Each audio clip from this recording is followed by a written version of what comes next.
There is a place on the southern edge of the Twin Cities where the mowed suburb simply stops and the wild begins. One moment there are lawns and cul-de-sacs, and the next the ground falls away into a shaded ravine loud with running water. This is the Fish Creek Natural Area, a folded pocket of bluff and forest riding the border of Maplewood and St. Paul in Ramsey County, Minnesota. Almost none of this should still exist, and for a long time it very nearly did not. Come walk it with me, and I will tell you how a scrappy community fought to keep it wild.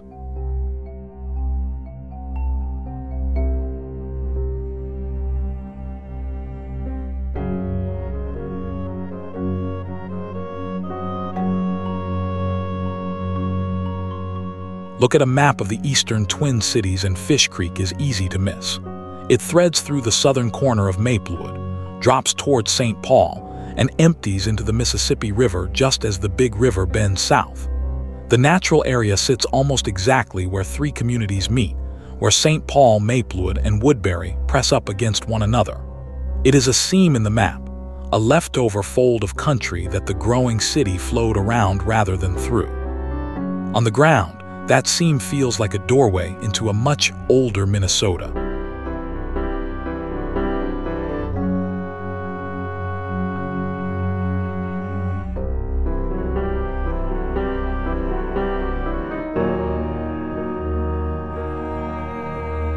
The trail I am walking rides that boundary between two cities.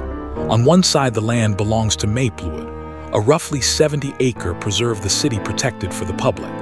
On the other, it borders Ramsey County land, part of a much larger block of open space. Deer trails and footpaths braid across the line, as if the animals never got the memo about jurisdiction. Here, the only border that matters is the one between the tended world above and the wild ravine below.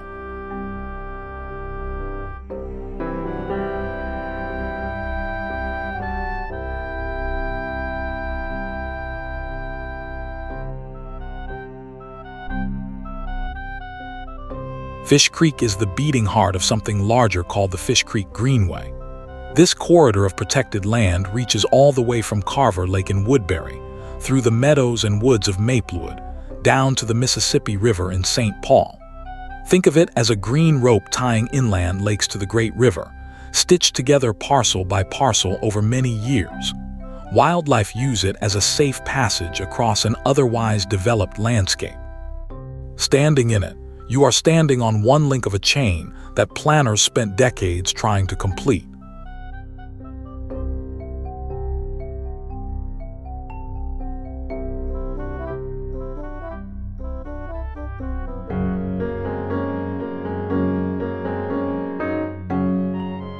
The path tips downhill and the temperature drops with it. Sunlight breaks into coins on the leaf litter, and the sound of traffic fades under the sound of the creek.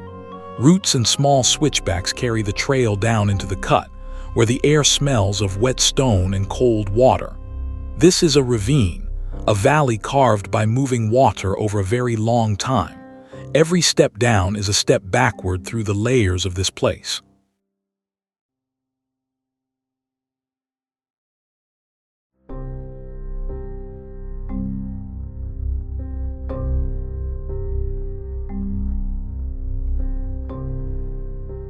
Fish Creek is a modest stream, in places narrow enough to hop across in a single stride. Yet this small ribbon of water is the sculptor of everything around it. Fed by wetlands and runoff upstream, it winds patiently down toward the Mississippi, cutting a little deeper with every rain. In summer, it slips clear over gravel and root. After a storm, it runs brown and urgent. Small as it is, the creek is the reason the ravine, the bluffs, and this whole wild pocket exist at all.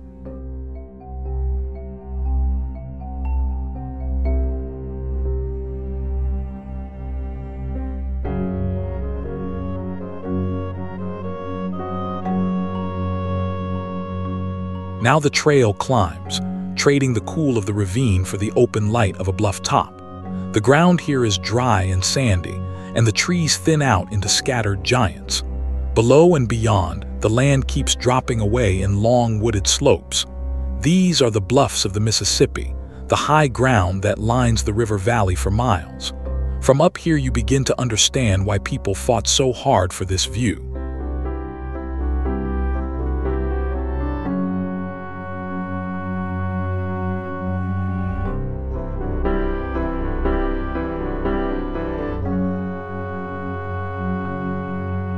The Fish Creek land sits along the bluffs of the Mississippi River, and that placement is everything.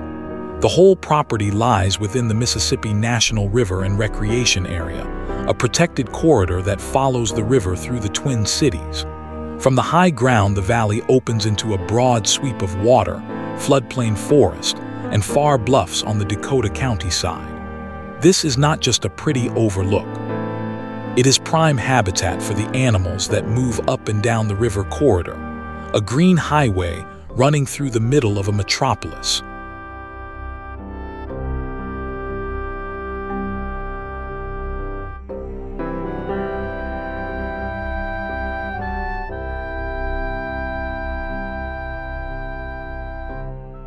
On the drier ground, the forest opens into something unusual, a scatter of broad old oaks with grass and light between them. This is oak savanna, one of the rarest habitats left in Minnesota. It is neither dense forest nor open prairie, but a blend of the two, with widely spaced trees standing over a sunlit understory. Once this kind of country covered huge stretches of the state, shaped by fire and grazing. Today only fragments remain, and I am walking through one of them.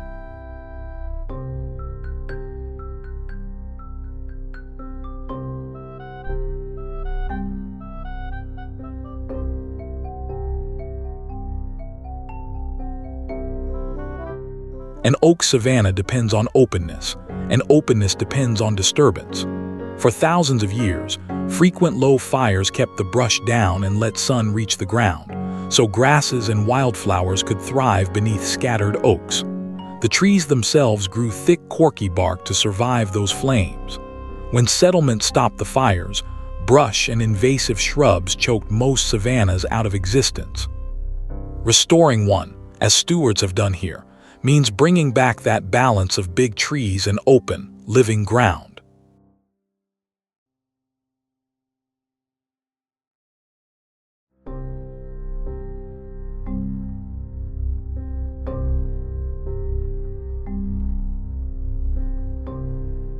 The trail spills out of the trees into open sky and waist-high grass. This is Bluff Prairie, a pocket of the tallgrass world that once rolled across the middle of the continent. In late summer, the grasses go gold, and the wildflowers stand tall, bee balm and coneflower nodding in the wind. Butterflies work the blooms while grasshoppers spring up at every footfall. It is astonishing to find this much prairie thriving within sight of the freeway.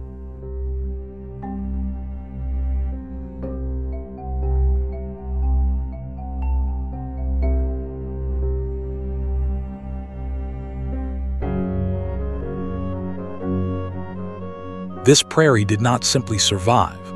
Much of it was brought back by hand. Beginning in 2012, the nonprofit Great River Greening led an effort to heal the land here. More than 700 volunteers came out over the years to pull invasive buckthorn and sow native seed. Where there had once been a low tangle of choking shrubs, wild flowers and native grasses now stand. Every bloom in this meadow is, in a sense, a thing that people chose to put back.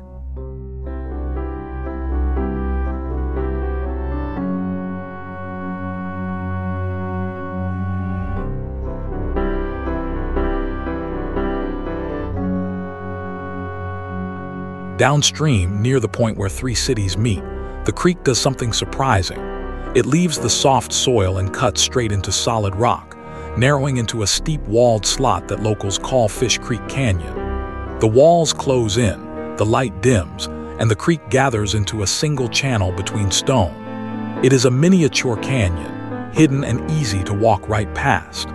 Yet it is one of the most remarkable geologic features anywhere in the Twin Cities.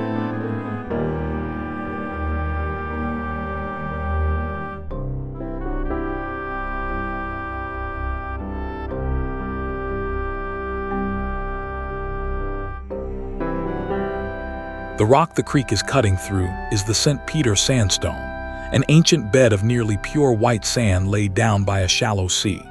Normally, this sandstone crumbles at a touch, soft enough to dig with a spoon.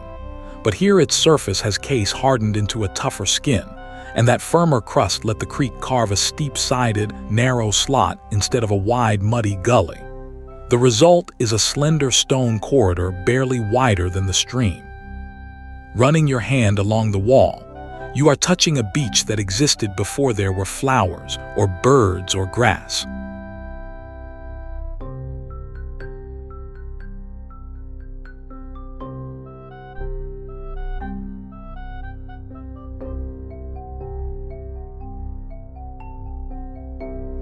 Where the creek meets a harder ledge of rock, it spills over in a small waterfall. It is not a thundering cascade. It is a modest drop, a bright curtain of water folding over stone. But in a place this quiet, the sound of it fills the whole canyon. Ferns and moss cling to the damp walls around the plunge. Standing beside it, you feel like you have stumbled onto a secret the city forgot it owned.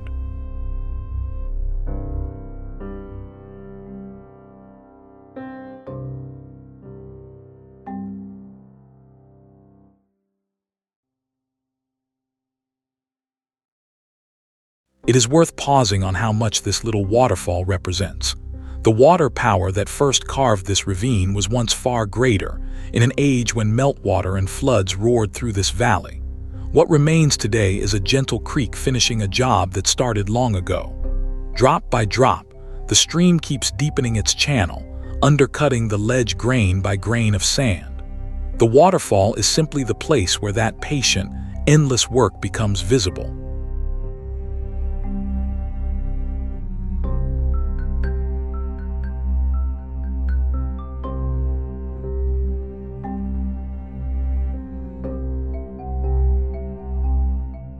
To really understand this ravine, you have to imagine the ice.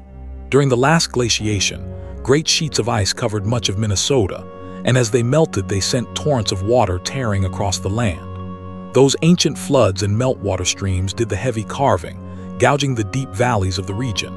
When the ice was gone, smaller streams like Fish Creek were left to trace and refine the lines the flood had roughed out. The quiet creek at my feet is the modern heir to a violent, watery inheritance.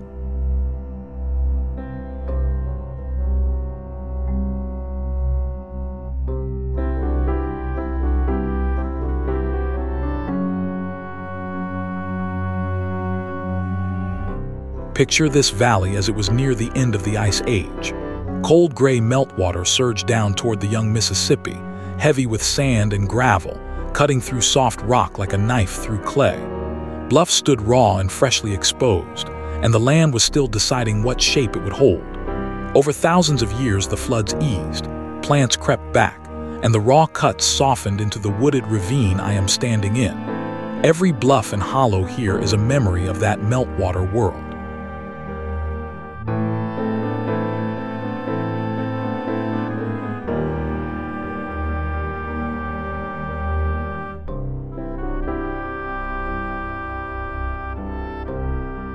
For all its wildness, this ground came within a hair of vanishing under rooftops. As recently as 2011, the largest piece of what is now the natural area was slated to become a housing development. The bulldozers were, in a real sense, already on the calendar. A tract of Oak Savanna, Bluff Prairie and Ravine, one of the last wild places in the river migration corridor, was about to be paved. What saved it was not a government edict but a neighborhood that refused to let go.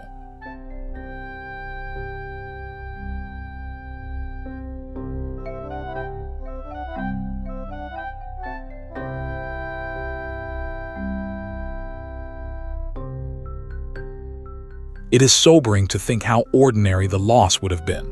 On paper, this was simply a parcel of developable land in a growing metro, a grid of future lots and streets waiting to be drawn. That is how most wild edges of a city quietly disappear, one approved plat at a time. There was no dramatic villain, only the steady arithmetic of growth. Fish Creek survives precisely because a community decided the arithmetic was wrong.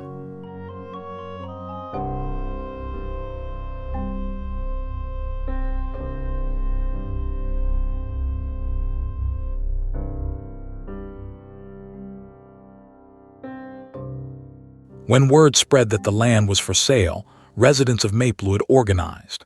They formed partnerships, wrote letters, attended council meetings, and made the case that this ravine was worth more standing than subdivided. The city of Maplewood took the lead, but it could not carry the cost alone. So it turned to its neighbors and to conservation groups, asking each to shoulder a share. What followed was a genuine coalition, unusual in how many hands it took.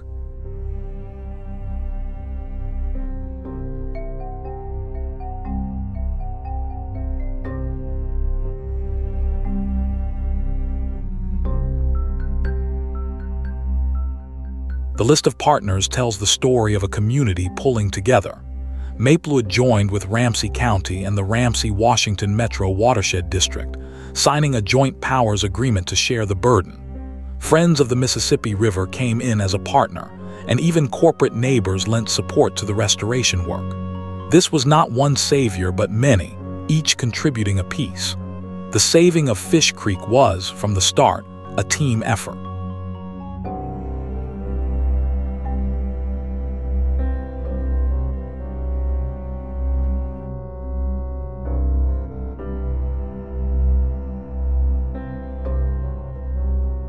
The breakthrough came in December of 2013. On the 11th of that month, the city of Maplewood finalized the purchase of the land, permanently protecting the core of the natural area for the public. Roughly 70 acres of ravine, savanna, and prairie passed out of the path of development and into public hands forever. It was the culmination of years of fundraising and negotiation. After all the meetings and worry, the wild land was finally, formally safe.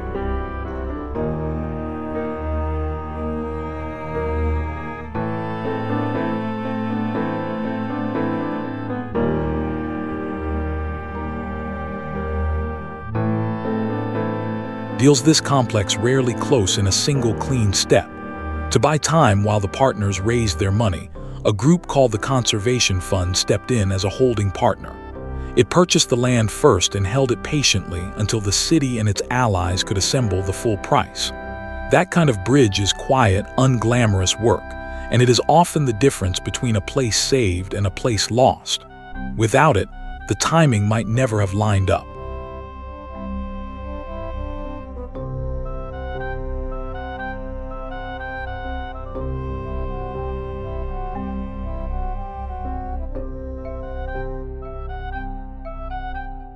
It is fair to ask where the money for a rescue like this comes from. Much of it flowed through the state of Minnesota itself, from a dedicated Environment and Natural Resources Trust Fund built to protect exactly this kind of land. Friends of the Mississippi River channeled a grant from that fund and added dollars from its own Riverlands Legacy Fund.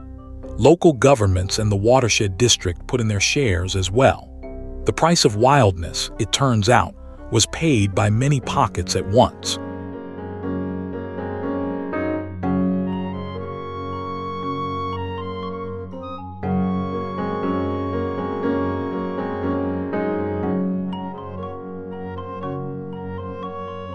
Behind every protected acre stands a web of names most hikers never learn. The Conservation Fund, Friends of the Mississippi River, Ramsey County, the Watershed District, and the city of Maplewood each did their part. Later, the nonprofit Great River Greening arrived to lead the hands on restoration. No single one of these could have saved the land alone. Together, they turned a threatened parcel into a permanent public treasure.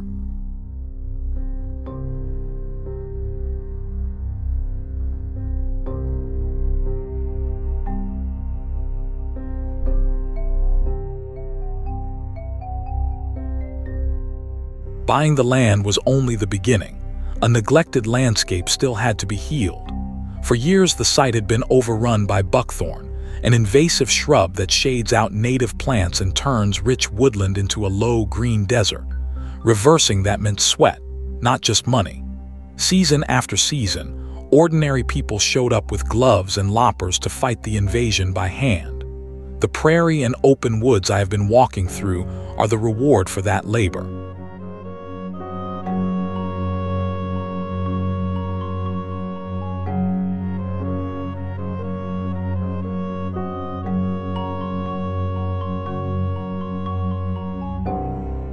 The numbers behind the restoration are genuinely moving. Beginning in 2012, more than 700 volunteers came out to work this land under Great River greening. They pulled buckthorn, scattered native seed, and planted young trees, all to rebuild a habitat that had nearly collapsed. Corporate neighbors sponsored workdays and sent crews to help. This is conservation at its most human, measured not in acres alone, but in the hours of people who cared.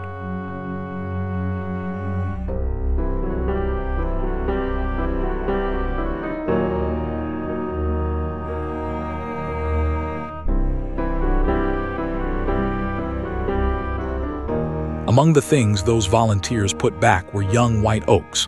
White oak is a slow, patient tree, a cornerstone of the savanna that can live for centuries. Planting one is an act of faith, since the person who sets the sapling will never sit in its full shade. Some of the oaks here were even chosen to test how trees from farther south might fare as the climate warms. Every one of them is a bet placed on this land having a long future.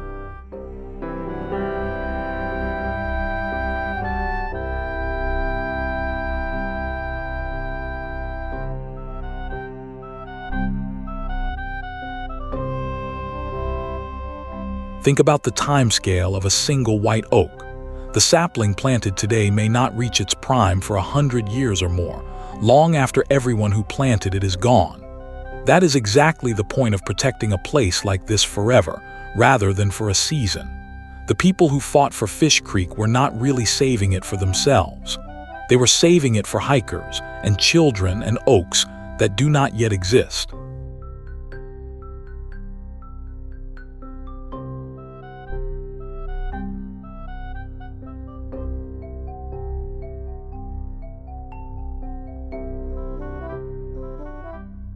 There is one more reason this narrow ravine matters far beyond its size.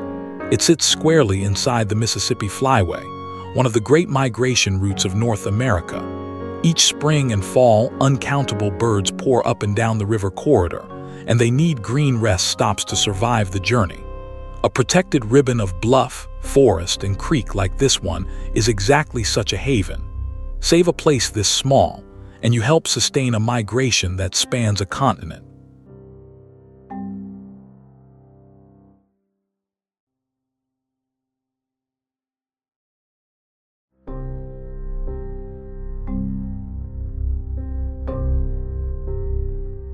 So that is Fish Creek, a wild ravine that a community simply refused to lose.